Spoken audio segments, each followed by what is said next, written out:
اعوذ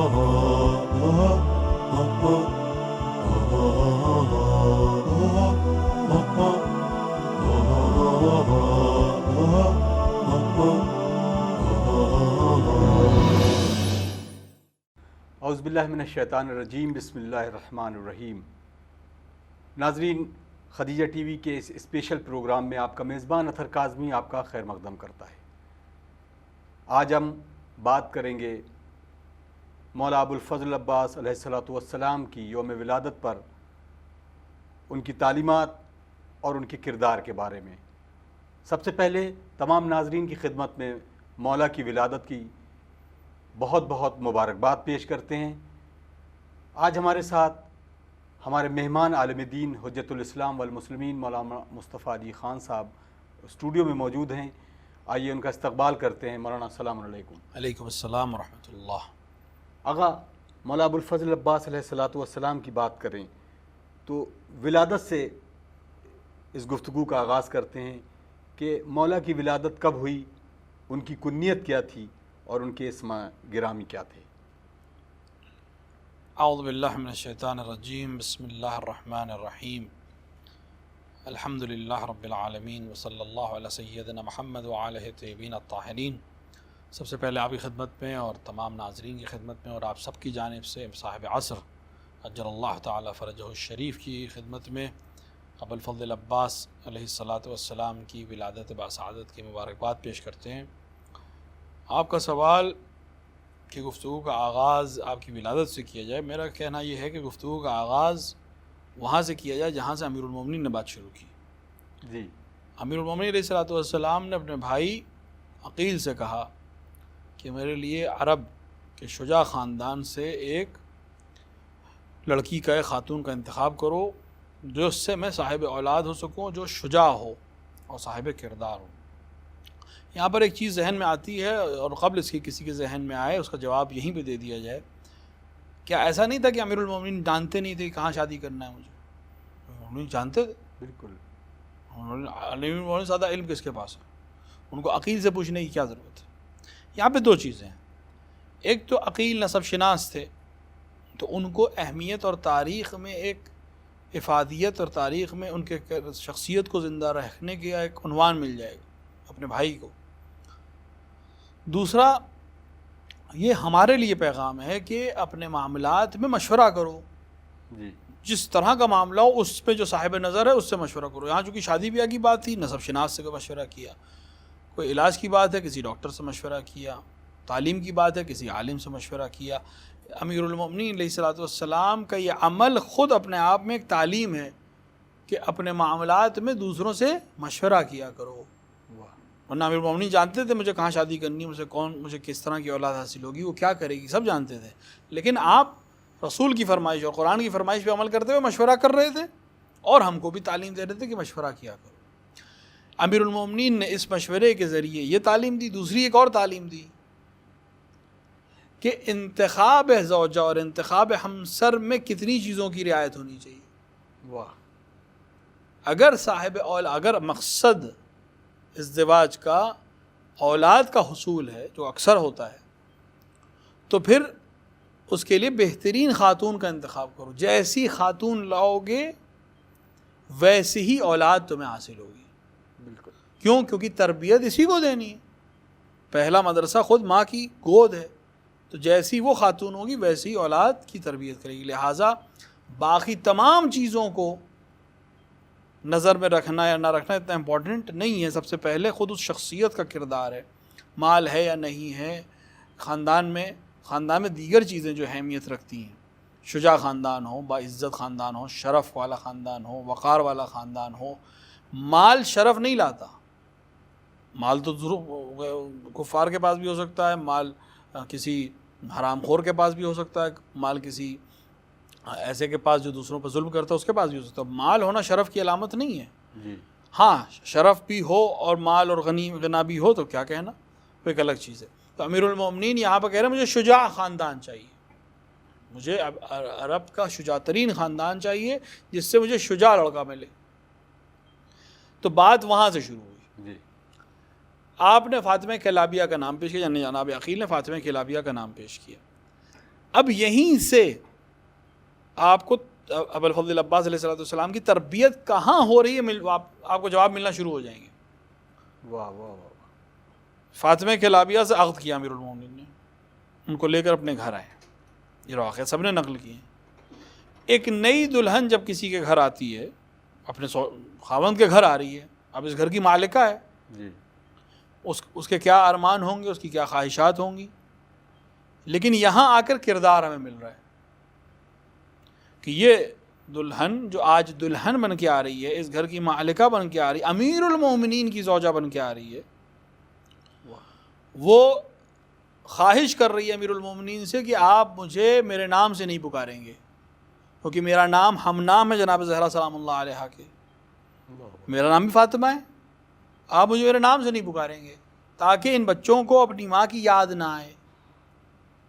یہ بچے میں, اور دوسری چیز میں ان کی خدمت کرنے آئی ہوں, کنیز بن کر آئی ہوں. جو خاتون بیاہ کر کسی گھر میں آتی ہے وہ اب مالکہ بننا چاہتی ہے, بسا کہ نہیں میں کنیز بن کر رہنا چاہتی ہوں. یہ اب جو اس شخصیت کا مالک ہوگا پھر اس کی اولاد کیسی شخصیت کی مالک ہوگا. اب الفضل عباس کے علاوہ کوئی اور ذات ہو ہی نہیں سکتی. ماں کے کردار کو دیکھ کر ہمیں اپنے آپ اندازہ ہونا چاہیے کہ ابو الفضل عباس کی شخصیت ایسی کیوں ہو گئی. اس کے علاوہ کچھ اور ہوتا تو تعجب ہونا چاہیے تھا. جس کا باپ امیر المومنین ہو, جس کی ماں فاطمہ کلابہ جناب ام البنین کی جیسی شخصیت کی حامل ہو, پھر وہ ابو الفضل عباس کے علاوہ کوئی اور ہو ہی نہیں سکتا. اب جس کا یہ مزاج ہے وہ پھر جب صاحب اولاد ہوگی تو اپنی اولاد کی تربیت کیسے کرے گی. اب وہ تربیت کر رہی ہے کہ تم بھائی نہیں ہو, ٹھیک ہے امیر المومنین کے بیٹے ہو, لیکن حسن اور حسین تمہارے آقا ہیں, تم کنیز کے بیٹے ہو, وہ جناب زہرا سلام اللہ علیہا کے فرزند ہیں, وہ رسول اللہ کے فرزند ہیں. جب تربیت ہی ایسی ہو رہی ہے تب پھر ہمیں ملتا ہے کہ ابو الفضل عباس کا بھی بھائی کو بھائی نہیں کہتے ہیں, ہمیشہ سیدی و مولائی کہتے ہیں, کیونکہ بھائی ہیں جی, عملی ہر لحاظ سے بھائی ہیں, لیکن نہیں سیدی و مولائی. ابو الفضل عباس علیہ السلام کی جب ولادت ہوئی, ان 4 شعبان جیسا ہی کوئی دن آپ کی ولادت ہوئی, آپ کو امیر المومنین کے پاس لایا گیا, تو امیر المومنین علیہ السلام نے آپ کے بھرے ہوئے بازوؤں کو جب دیکھا تو ایک بار مسکرائے پہ گریہ کیا. یہ تقریباً مشابہت رکھتا ہے کس چیز سے, امام حسین علیہ السلام کی ولادت سے, کہ وہاں پہ بھی رسول اللہ نے گریہ کیا تھا, یہاں امیر المومنین گریہ کر رہے ہیں. ماں گھبرا گئی, کیوں گریہ کر رہے ہیں, یہ بازو میرے بیٹے حسین کی نصرت میں قلم کیے جائیں گے, ایسا تو گریہ کا موقع ہے. لیکن امیر المومنین علیہ السلام اس فرزند کو جس آرزو کے لیے لے کر آئے تھے اس کو بھی ابھی ہم نے صحیح سے نہیں سمجھا ہے, اور اس آرزو تک پہنچنے کے لیے ضروری تھا کہ جناب فاطمہ کلابیہ جیسی ماں ہو تاکہ ویسی ہی تربیت کی جا سکے. تو ابو الفضل عباس کا نام عباس رکھا گیا. اس کے اندر اب بہت سا اختلاف ہے کیوں عباس نام رکھا گیا. عباس ممکن ہے کہ رسول کے چچا کے نام کے اوپر عباس رکھا گیا ہو, رسول امیر المومنین کے بھی چچا ہے. یا عباس چونکہ شیر کو کہتے ہیں, غضبناک شیر کو کہتے ہیں, اور امیر المومنین چاہتے تھے کہ میرے بیٹے کی ہیبت دنیا پر باقی رہے اور صاحب ہیبت ہو, وہ لہٰذا اس کا نام, ان کا نام ابو الفضل عباس کا نام عباس رکھا گیا. بعض نے کہا ہے, جو روایات کا مفہوم ہے, کہ عبوسیت یعنی سختی اور کرختگی چہرے پہ, کس کے لیے, دشمن کے لیے, جی, دشمن کے لیے کرختگی اور سختی چہرے پہ نام الفضل عباس کی خصوصیت تھی, لہٰذا آپ کا نام عباس رکھا گیا. چونکہ عرب میں کنیت رکھنا پہلے ہی دن شخص کا نام کے ساتھ کنیت رکھی جاتی ہے, لہٰذا آپ کی کنیت ابو الفضل رکھی گئی. ابو الفضل جیسے تو ابھی آپ کا فضل نام کا کوئی بیٹا نہیں ہے, لیکن آپ کو کنیت ابو الفضل دی گئی. بعد میں آپ کے ایک فرزند کا نام فضل بھی تاریخ نے ذکر کیا ہے, لیکن یہاں پر کنیت امیر المومنین رکھ رہے ہیں. تو صرف اس عنوان سے نہیں کہہ سکتے ہم کہ چونکہ آپ کے بعد میں بیٹا ہوگا اس کا نام فضل رکھیں گے لہٰذا آج اسی عنوان سے ابو الفضل کہہ دیا گیا. نہیں, امیر المومنین جب کنیت دیکھ رہے ہیں تو اس کے اندر کوئی اور وجہ بھی ہو سکتی ہے, اور وہ وجہ یہ ہے کہ آپ کو فضل یعنی ایک فضل شخص کے باپ کے عنوان سے نہیں پکار رہے ہیں. آپ کو ابو الفضل اس لیے کہا جا رہا ہے کہ فضیلتوں کہ آپ حامل ہوں گے. ابو الفضل فضیلتوں کا پدر یعنی فضیلتوں کا باپ. فضائل آپ کو ایسے ملیں گے کہ آپ کو ابو الفضل کہا جا رہا ہے. تو آپ کا نام عباس رکھا گیا, آپ کو ابو الفضل آپ کی کنیت رکھی گئی, اور آپ کے القاب بہت ہیں جس میں سے مشہور ترین قمر بنی ہاشم, باب المراد, باب الحوائج, ساقی کربلا, اس طرح کے بہت سے القاب آپ کو کربلا کے واقعے سے پہلے, کربلا کے واقعے کے بعد, دیگر معجزات کو رونما کرتے ہوئے کرامات کے وقت آپ کو عطا کیے گئے. آغا آپ نے تفصیل سے بتایا قمر بنی ہاشم کا مقصد کیا ہے, اور دوسرا یہ کہ باب المراد بھی باب الحوائج بھی کہا جاتا ہے. جو تاریخ میں ہے باب الحوائج کس کو کہتے ہیں, یہ ضرور ہمارے ناظرین کو پتہ چلے تاکہ اس جو فہرست میں نام ہے اس میں مولا عباس کا کون سا نمبر آتا ہے. دیکھیں اچھا سوال ہے قمر بنی ہاشم اور قمر بنی ہاشم کی اہمیت. جی, قمر بنی ہاشم کا مطلب کیا ہوا؟ بنی ہاشم کا چاند. جی, قمر یعنی چاند. خوب چاند کو سے جو مشابہت دی جاتی ہے وہ خوبصورتی اور چاندنی اور الگ سے اس کی جو چمک ہوتی ہے اس کی وجہ سے. حالانکہ چاند جو ہے وہ ستاروں کے درمیان الگ سے نظر آتا ہے, حالانکہ اس کی اپنی روشنی سورج سے ہے, لیکن خود اپنے آپ میں چاند ایک الگ کیفیت کا حامل ہوتا ہے, اور اس کی چاندنی ایک الگ کیفیت کی. انسان کو اگر اس چاندنی کو محسوس کر سکتا ہو کوئی انسان, آج کے اس دور میں تو بہت مشکل چیز ہو گئی ہے, لیکن بہرحال جو محسوس کرتا ہے وہ جانتا ہے کہ اس کے اندر جو ٹھنڈک ہے, اس کے اندر جو سکون ہے, وہ ایک خاص اہمیت رکھتی ہے. لیکن اب سوال یہ کہ اس لقب میں دیکھیے دو چیزیں ہیں, قمر اور بنی ہاشم. ایک دفعہ ہوتا ہے کہ انسان کسی خاندان میں ہے, کسی قبیلے میں ہے, جہاں سب مثلاً عام ہے, اور اس میں وہ شخص صاحب ایک کردار بن جائے تو اس کی ایک اہمیت ہوتی ہے. مثلا جیسے کسی گاؤں میں کوئی پڑھا لکھا نہیں ہے, وہاں ایک آدمی پڑھا لکھا ہو جائے, اس کی ایک اہمیت ہوگی. بالکل. اگر وہ 5ویں کلاس بھی پاس ہے یا 10ویں بھی پاس ہے تو وہ چونکہ عالم کہلائے, کیونکہ وہاں کوئی نام لکھنا نہیں جانتا ہے. تو اس شخص کی اہمیت گاؤں کے لحاظ سے عالم کی ہے, لیکن اگر یہ شہر میں آئے, کسی یونیورسٹی میں جائے, کالج میں آئے, تو کچھ بھی نہیں ہے. اس کی اہمیت اپنے گاؤں میں ہے, کیونکہ گاؤں میں مقابلے میں اس کے کوئی نہیں ہے. تو اہمیت کا اور لقب کا یا کسی کی اسٹیٹس کا ویلیو اطراف کے ماحول کے اوپر بھی اثر ہوتا ہے. کس کے درمیان؟ جی, اگر ابو الفضل العباس کو قمر کہا جاتا کسی عام خاندان کے شخص کے لحاظ سے, تو شاید اتنی تعجب کی بات نہیں ہوتی یا اتنی اہمیت کا حامل نہیں ہوتا. لیکن آپ کو کہا گیا قمر بنی ہاشم, بنی ہاشم میں قمر. بنی ہاشم خود اپنے آپ میں سب اقمار ہیں. بنی ہاشم کا مطلب کیا ہوا؟ بنی ہاشم کا مطلب ابو طالب, بنی ہاشم کا مطلب عبد المناف, بنی ہاشم کا مطلب ہاشم.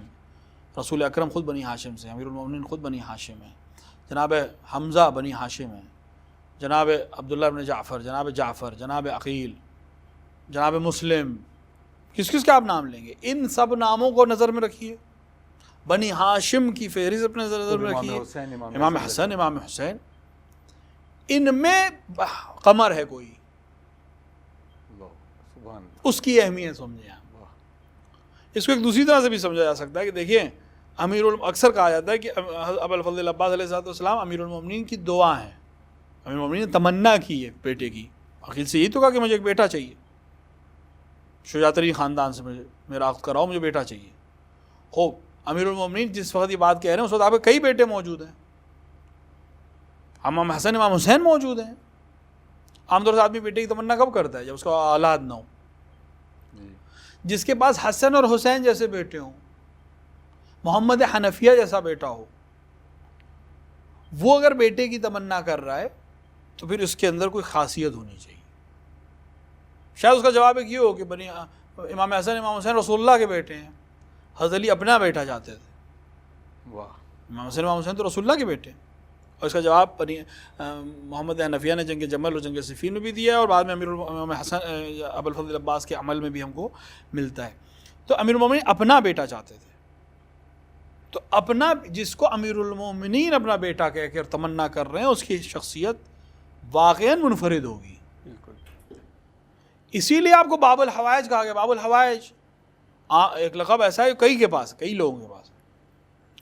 باب الحوائج کے القاب میں جن لوگوں کے نام آتے ہیں ان میں ابوالفضل العباس، جناب علی اصغر علیہ الصلوۃ والسلام، جناب ام البنین سلام اللہ علیہ، اور معصومین میں ائمہ علیہ الصلوۃ والسلام میں امام موسیٰ کاظم کو باب الحوائج کہا جاتا ہے۔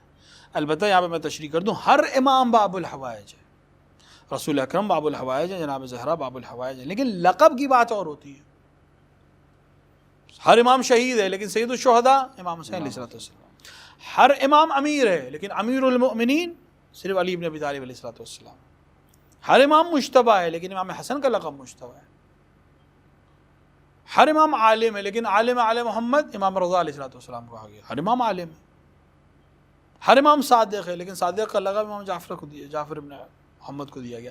یہ اس کی خاصیت کے عنوان سے، نہ کہ دوسرے کے پاس نہیں ہے۔ جی باب الحوائج میں عنوان لقب ابوالفضل العباس کو الگ سے عطا کیا گیا ہے، اور یہ آپ کی قربانی کے نتیجے میں، آپ کی عظمت جو آپ نے کربلا میں جو قربانی پیش کی، جس کو ہم اور آپ درک بھی نہیں کر سکتے، اس کے نتیجے میں یہ مقام آپ کو ملا ہے۔ جناب ام البنین کو جناب زہرا کی عظمت کے اعتراف کی وجہ سے یہ مقام ملا ہے، سبحان اللہ، کہ آپ نے اپنے آپ کو جناب زہرا سلام اللہ علیہ کا برابر کبھی نہیں مانا، ہمیشہ ان کو شہزادی کہا اور اپنے آپ کو کنی سمجھ، جبکہ وہ دنیا جس وقت شادی ہو کے آئی ہیں اس وقت جناب زہرا ہے نہیں، لیکن پھر بھی، ورنہ ظاہری طور پر تو اسی مقام پر ہیں، وہ امیر المومنین کی زوجہ ہیں، یہ بھی امیر المومنین کی زوجہ ہیں، لیکن نہیں، میں زوجہ نہیں ہوں، میں کنیز ہوں اور آپ کی اولاد کی کنیز ہوں۔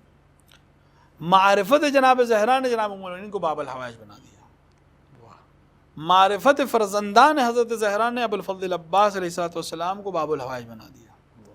جناب علی اصغر علیہ الصلوۃ والسلام کو باب الحوائج آپ کی اس کم سنی اور قربانی اور امام حسین علیہ الصلوۃ والسلام کی صدا استغاثہ پر لبیک کہنے کے نتیجے میں ہے، اور امام موسیٰ کاظم امام معصوم ہیں، حوائج کو پورا کرنے والے ہیں، ہر امام ہیں۔ اسی طرح ابوالفضل ان تمام باب الحوائج میں ابوالفضل العباس علیہ الصلوۃ والسلام کا مقام منفرد ہے، اس لحاظ سے منفرد ہے کہ اگر آپ مجمع عام میں کہیے بغیر نام لیے باب الحوائج تو سب سے پہلے آپ کے ذہن میں کون آئے گا؟ مولا عباس، ابوالفضل العباس۔ باقی لوگ بھی ہیں باب الحوائج، سب صاحب شخصیات ہیں، سب صاحب مراد ہیں، لیکن اگر آپ باب المراد کہیں گے تو ابوالفضل العباس آپ کے ذہن میں۔ یہ افادیت اور یہ شخصیت انفرادی طور پر آپ کو عطا کی گئی، عظمت کی وجہ سے، قربانی کی وجہ سے۔ ابوالفضل العباس علیہ الصلوۃ والسلام کی مظلومیت کے عنوان سے ایک چیز اور میں اشارہ کروں جو جس میں ہم سب شریک ہیں، وہ مظلومیت ہے خود آپ کو سمجھنا، ابھی ہم ان کو سمجھ ہی نہیں پائے ہیں۔ ہم تصویر کے صرف یعنی ایک ایسی شخصیت جو ہر طرح کی خوبیوں کی حامل ہے، ہم اس کی شجاعت اور صبر کے علاوہ کسی چیز کو پیش نہیں کرتے یا اس کی طرف ہم توجہ نہیں کرتے، جی یہ خود اپنے آپ میں ایک مظلومیت ہے۔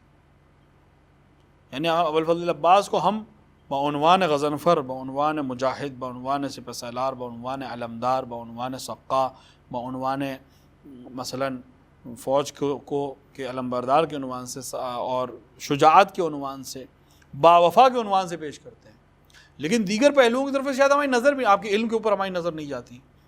جی آپ کے مطلب ہم جب بھی تذکرہ ہوتا ہے آج کی عام زندگی میں دیکھیں کہ مولا عباس کا اگر تذکرہ ہوتا ہے تو وہی غضبناک اور ان کی جلالت اور ان کی شجاعت کے بارے میں، لیکن مولا کے علم کے بارے میں گفتگو بے حد کم ہوتی ہے، چاہے وہ مجالس ہوں یا ویسے بھی۔ تو مولا کے علم کے بارے میں بتائیں کہ یہ علم سناشی، یعنی اگر ہم دیکھیں کہ امام کو پہچاننا، امام کو بتانا میری نظروں سے بہت دور ہے، تو مولا عباس کا علم کہاں تک اس کو ہم تک پہنچا؟ دیکھیں، دو چیزیں میں آپ کے سامنے پیش کر سکتا ہوں جس سے ہمارے ناظرین اور ہم سب کچھ حد تک پہنچ سکتے ہیں۔ جی، ایک واقعہ ہے جو ہم سے مرجع علی قدر حضرت آیت اللہ علیہ سے صادق حسین شیرازی نے نقل کیا تھا، ان کے حضور میں تھے تو انہوں نے اس واقعے کو نقل کیا تھا کہ کربلا مقدسہ میں ایک شخص تھا، عالم تھا، فقیہ تھا، اس کے ذہن میں یہی چیز آئی کہ مولا عباس شجاع ہیں، مولا عباس باوفا ہیں، مولا عباس بہادر ہیں، امیر المومنین کے فرزند ہیں، باب الحوائج ہیں، باب المراد ہیں، سب کچھ ہیں، لیکن العیاذ باللہ اس کے ذہن میں آیا کہ وہ عالم نہیں ہے۔ اس کے ذہن میں آیا کہ مثلا میں نے علم حاصل کیا، فقیہ ہوں میں۔ رات میں جب یہ سویا، یہ شخص جس کے ذہن میں خیال آیا یہ چونکہ اپنا تھا لہٰذا تنبیہ کرنا بھی حضرت کی ذمہ داری، اپنا تھا، دشمن تو تھا نہیں، کہیں اسی کے ساتھ مر جاتا اسی سوچ کے ساتھ تو نہ جانے اس کا کیا ہوتا ہے آخرت اس کی۔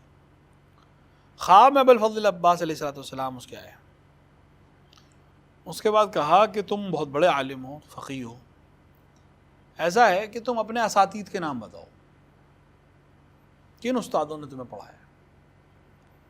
پھر میں اپنے اساتید کے نام بتاتا ہوں۔ واہ، تمہارے اساتید فلاں ہیں، تم نے فلاں سے فقہ پڑھی ہے، فلاں سے اصول پڑھا ہے، فلاں سے منطق پڑھی ہے، یہ تمہارے اساتید ہیں۔ اب میرے استادوں کے نام سن لو۔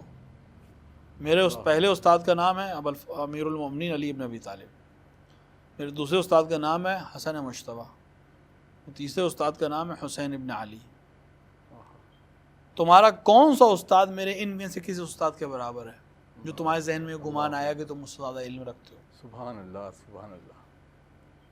یہ خود عباس علیہ السلام نے اس شخص کو آگاہ کیا کہ انسان امیر المومنین کا شاگرد ہے، امام حسن اور امام حسین کا شاگرد ہے، اس کی معرفت اور اس کی عظمت کہاں ہوگی؟ ایک یہ۔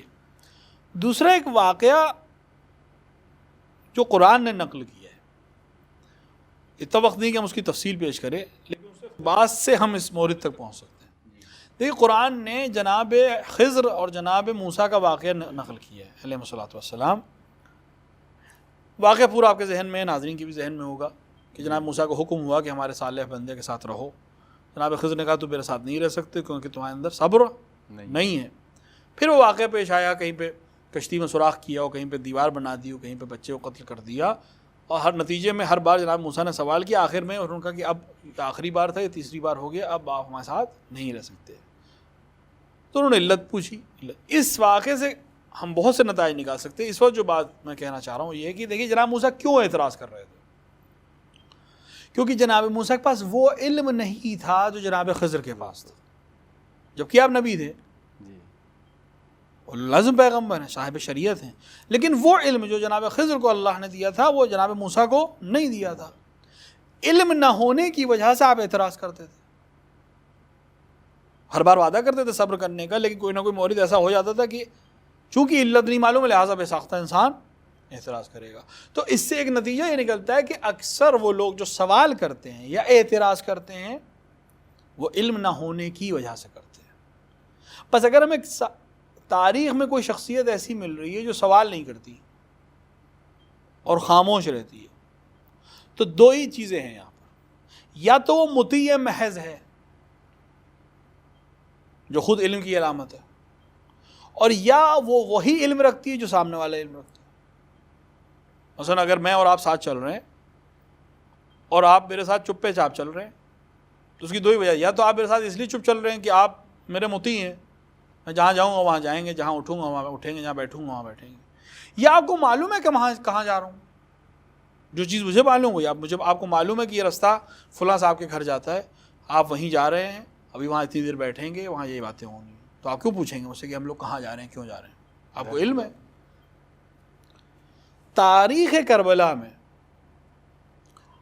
اچھے لوگ، بیگانے لوگ، دشمن، ہر آدمی آپ کو مل جائے گا جو امام حسین علیہ السلام سے یا اعتراض کر رہا ہے یا مشورہ دے رہا ہے۔ آپ کیوں جا رہے ہیں عراق؟ نہ جائیے عراق، چلے جائیے عراق، یمن چلے جائیے، بچوں کو لے کر کیوں جا رہے ہیں؟ آپ کو تمام طرح کے لوگ ملیں گے، تمام طرح کے سوال ملیں گے، تمام طرح کے مشورے ملیں گے، لیکن پورے تاریخ کربلا میں آپ کو ایک شخص ایسا ملے گا جو ہمیشہ ہر جگہ ساتھ ہے لیکن خاموش ہے، وہ ابوالفضل عباس علیہ السلام ہے۔ کہیں اعتراض نہیں ہے، کہیں سوال نہیں ہے، کچھ نہیں۔ یہاں سے دونوں چیزیں سامنے ہیں، دونوں چیزیں فضیلت ہیں۔ یا تو مطیع محض امام ہیں کہ میں مطیع امام ہوں، امام جو کر رہے ہیں وہ صحیح ہے، امام جو کہہ رہے ہیں وہ صحیح ہے، مجھے حق بھی نہیں ہے سوال کرنے کا، یہ اطاعت کی منزل ہے جس پر بھی لوگ نہیں پہنچ سکتے جلدی۔ یعنی مطیع میں میری اپنی مرضی، میری اپنی سوچ کچھ ہے ہی نہیں، جو کچھ ہے امام، یہ منزل ہے۔ یا اس واقعے کے پس منظر ہے، مجھے معلوم ہے امام کیوں کر رہے ہیں، جو علم آپ کے پاس ہے وہی علم میرے پاس ہے، امام جب اظہار کر رہے تو مجھے اظہار کرنے کی ضرورت نہیں ہے۔ یہ عظمت ابو الفضل عباس اور علم ابو الفضل عباس ہے. یہیں سے اس چیز کی طرف بھی میں اشارہ کرتا چلوں کہ امام علی نے کیوں ابو الفضل عباس کی تمنا کی، جسی طرف لوگ کم توجہ کرتے ہیں. صرف شجاعت مسئلہ نہیں ہے، بات معرفت کی ہے، بات علم کی ہے. جی. امام حسین علیہ الصلوۃ والسلام رسول اللہ کے نمائندے ہیں کربلا میں اور اپنے زمانے میں. حسین منی وانا من الحسین. جی. امیر المؤمنین اپنا نمائندہ بھیجنا چاہتے ہیں. آپ کے نمائندے کے لیے اگر صرف اولاد کا نمائندہ ہونے کی بات ہوتی تو کربلا میں تو باقی بیٹے بھی آپ کے ہیں. کربلا میں امیر المؤمنین کے 10 بیٹے شہید ہوئے ہیں، کوئی بھی نمائندہ ہے. کربلا میں امیر المؤمنین کئی پوتے شہید ہوئے ہیں، نواسے شہید ہوئے ہیں، ہر ایک نمائندہ ہے امیر المؤمنین کا. نہیں، میرا نمائندہ علی کا نمائندہ. علی کا نمائندہ ہونا صرف یہ نہیں کہ علی کا بیٹا ہو، علی کا نمائندہ یعنی علی جیسا ہو. علی کیسے تھے اس کو 1 منٹ میں واضح کر دوں. آپ امیر المؤمنین کے خطبات کو دیکھیے، امیر المؤمنین کے رجز کو دیکھیے، امیر المؤمنین کے خطوں کو دیکھیے، امیر المؤمنین کے کلام کو دیکھیے. کب سے ملیں گے؟ آپ جا کے تحقیق کریے. زمان حیات پیغمبر میں امیر المؤمنین کا کوئی کلام نہیں ہے، کیونکہ امیر المؤمنین پاس علم نہیں تھا. یہ علم ہے، احترام نبی ہے کہ میں چپ رہوں. واہ. جب نبی موجود ہے میں کیوں بولوں؟ میں خلیفۃ الرسول اللہ ہوں، جب رسول اللہ نہیں ہوں گے تب بولوں گا. علم وہی ہے میرے پاس، جو رسول جانتے وہ میں جانتا ہوں. رسول نے خود کہا یا علی تم وہ سنتے ہو جو میں سنتا ہوں، بس تم دیکھ نہیں سکتے. جب ملائک سے گفتگو کرتا ہوں تو تم سن سکتے ہو، جو میں سنتا ہوں تم سنتے ہو. جو چیز مجھے معلوم وہ چیز تمہیں معلوم ہے، لیکن ہم انہوں نے اظہار نہیں کر رہے ہیں. کیوں؟ احترام ہے رسول اکرم. بڑے کے ہوتے ہوئے چھوٹے کو بولنے کی ضرورت نہیں ہے، خلاف ادب ہے. ایسا نمائندہ چاہیے مجھے کربلا میں. یہ کوئی اور نہیں کر پائے گا. میرے بیٹے ہوں گے لیکن وہ صرف میرے بیٹے ہوں گے. مجھے اپنے جیسا نمائندہ چاہیے کہ جب حسین بول رہے ہوں تو وہ چپ رہے، وہ وہی کرے جو حسین چاہتے ہوں، کیونکہ جس طرح میں وہ کرتا تھا جو رسول چاہتے تھے کہ کرے. اس عنوان سے نمائندہ ہیں، اطاعت کے نمائندے، صبر کے نمائندے، معرفت کے نمائندے، وفا کے نمائندے. یعنی اطاعت محض جس طرح امیر المؤمنین رسول اکرم کی کر رہے ہیں وہی نمائندگی میں کروں گا، اسی طرح اطاعت حسین ابن علی کروں گا جس طرح علی رسول اللہ ہی کرتے تھے. وہی وفاداری کروں گا جو امیر المؤمنین نے کی، کہ میری جان چلی جائے رسول پر آنچ نہیں آنی چاہیے. میرے جسم پہ زخم لگیں رسول اللہ پہ کے جسم پہ زخم نہیں لگنے چاہیے. یہ وہ تمنا ہے امیر المؤمنین کی جو ابو الفضل عباس کی شکل میں ظاہر ہوتی ہے، اور جس کردار کو ہم جب سامنے دیکھتے ہیں تو پھر ہم ایک حد تک حیران بھی رہ جاتے ہیں، اور ہمارے پاس الفاظ نہیں ہے کہ ہم اس کو بیان کر سکیں، اور نہ ہم سمجھ سکتے ہیں. جتنا ہم سمجھ سکتے ہیں اتنا ہی ہے کہ امیر المؤمنین علیہ الصلوۃ والسلام نے اطاعت کے لیے اور اپنی نمائندگی میں عظمت و معرفت کے عنوان سے جس شخصیت کی دعا کی تھی وہ ابو الفضل عباس علیہ الصلوۃ والسلام ہے، جس کی ولادت کے موقع پہ ہم اور آپ یہ گفتگو کر رہے ہیں. اور خود ان کی زندگی اور ان کا کردار اس لائق ہے کہ انسان اگر اس کو 1% بھی اپنی زندگی میں اپنا لے تو یہ اس دنیا میں بھی کامیاب ہے اور اس آخرت میں بھی وہ کامیاب. سبحان اللہ. میں ضرور چاہوں گا کہ میرے ناظرین کے لیے ایک یہ چیز مولا عباس کی شجاعت کے بارے میں کوئی ایسا واقعہ جو مختصر بھی ہو اور وہ ایک پیغام بھی دیتا ہو. امام علی علیہ الصلوۃ والسلام کی دعا کا نتیجہ ہے ابو الفضل عباس. بے شک. شجاعت کے سلسلے میں بہت سے واقعات ہیں جو ہمارے ناظرین نے سنے بھی ہوں گے، مجلسوں میں سنے ہوں گے، آپس کی گفتگو میں سنے ہوں گے، کتابوں میں پڑھے ہوں گے. جب ہم شجاعت کی بات کرتے ہیں تو ہمارے ذہن میں تلوار،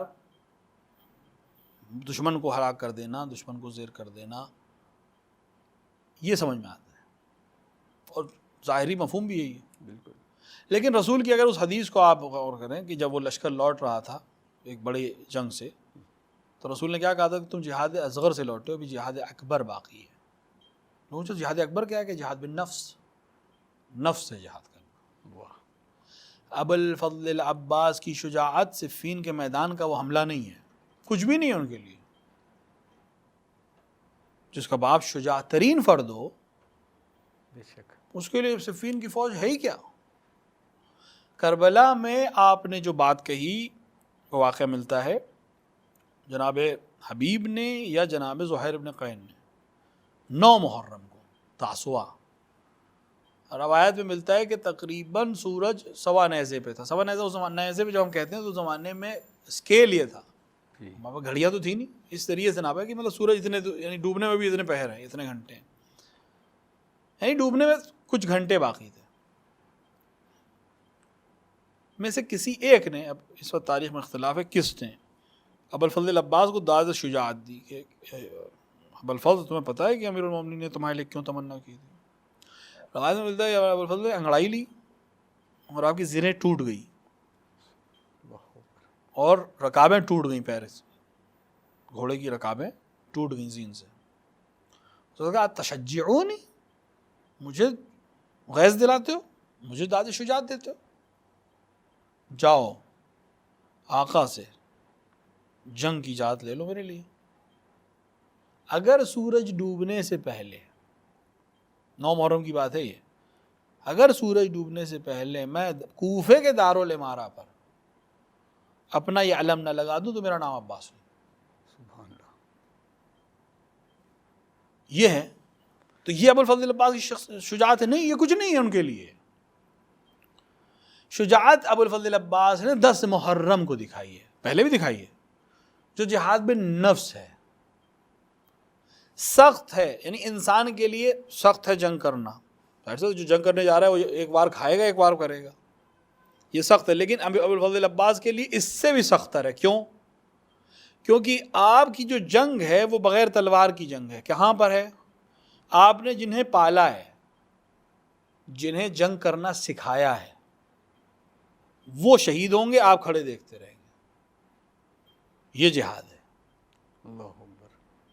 اس میں صرف ایک شخصیت شریک ہے، وہ امام حسین علیہ السلام کی شخصیت ہے. کربلا میں جو امام حسین اور نے ابوالفضل عباس کو بعد میں جنگ کی اجازت دی، ایک دم آخر میں اجازت دی، سب سے آخری فرد ہیں. اس کی ایک وجہ علماء یہی بیان کرتے ہیں کہ آپ چاہتے تھے کہ جس مقام پر میں پہنچ رہا ہوں اس میں شریک رہیں ابوالفضل عباس.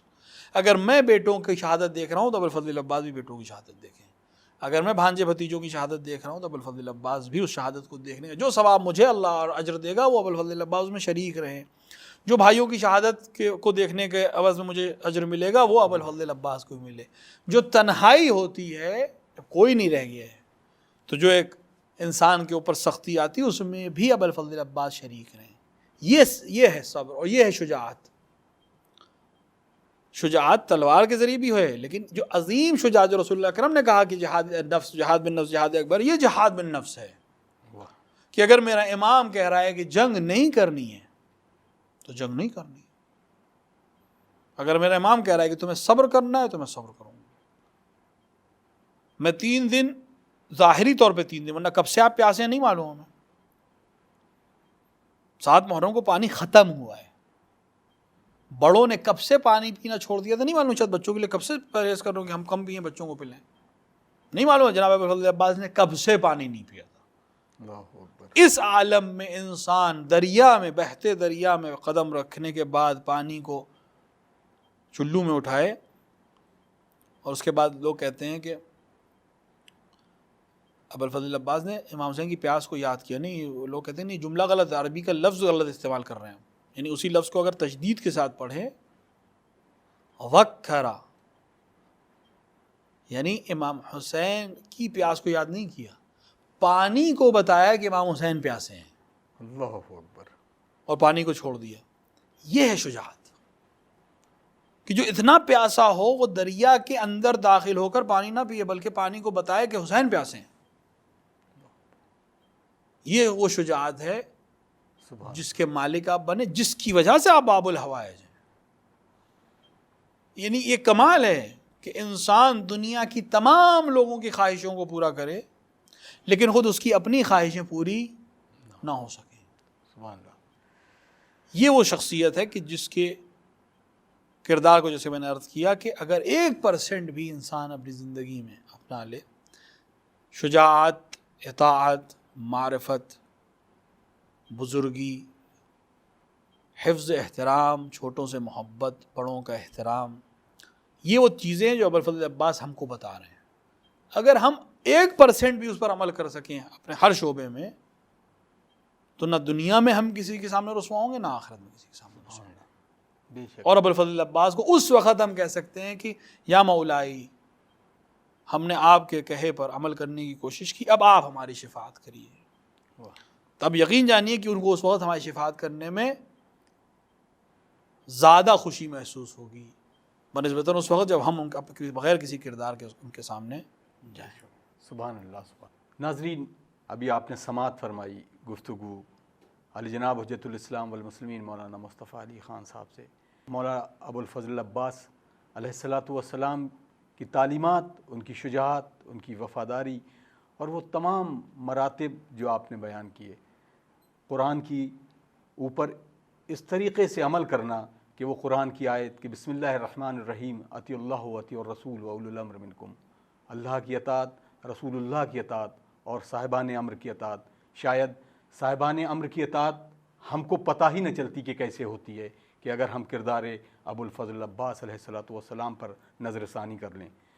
ناظرین، اس دعا کے ساتھ کہ باب المراد ابوالفضل عباس کی بارگاہ میں ملتمس بھی ہیں کہ تمام دنیا کے وہ افراد جو بیمار ہیں، جو کسی بھی طرح سے پریشانی میں مبتلا ہیں، پروردگار بتوسل مولا ابوالفضل عباس ان کی دکھ اور ان کی بیماریوں کو دور کر دے.